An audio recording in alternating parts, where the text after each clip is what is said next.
김건희 씨가 지난 총선 당시 여당 공천에 관여했다는 언론 보도, 증거와 증인이 나왔습니다. 김건희 씨가 국민의힘 5선 중진이던 김영선 의원에게 지역구를 옮겨 출마할 것을 요청했고, 윤 대통령과 함께 맞춤형 지역 공약을 마련해 주겠다는 제안까지 했다고 합니다.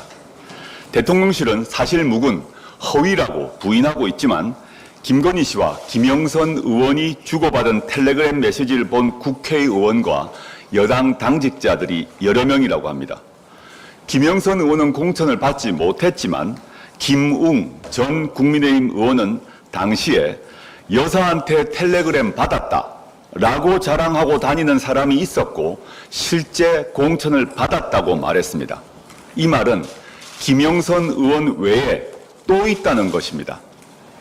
공천 개입은 대통령이 해도 불법입니다. 박근혜 씨는 20대 총선 당시 이른바 친박 정치인 당선을 위해 공천관리위원회에 자료를 제공했다가 징역 2년이 확정됐습니다. 당시 윤석열, 한동훈 두 검사가 이 수사와 기소를 지휘했습니다. 대통령도 공천 개입하면 처벌되는데 영부인이 개입을 했다? 성공 여부는 문제가 아닙니다. 개입 그 자체가 범죄입니다. 하지만 제대로 된 검찰 수사가 이루어질 가능성은 1도 없습니다. 특검만이 답입니다. 조국혁신당은 이 의혹을 수사 대상에 추가하여 지난 5일 김건희 특검법을 다시 발의했습니다.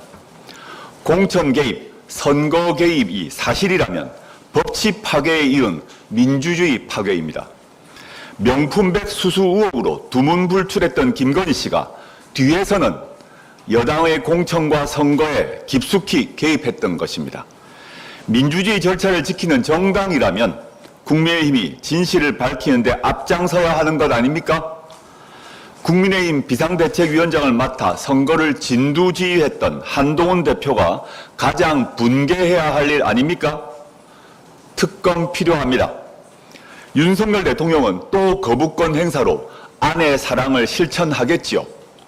김건희 씨에게 가져다 바친 면죄부가 영원할 것이라고 착각하지 마십시오. 국민이 지켜보고 있습니다.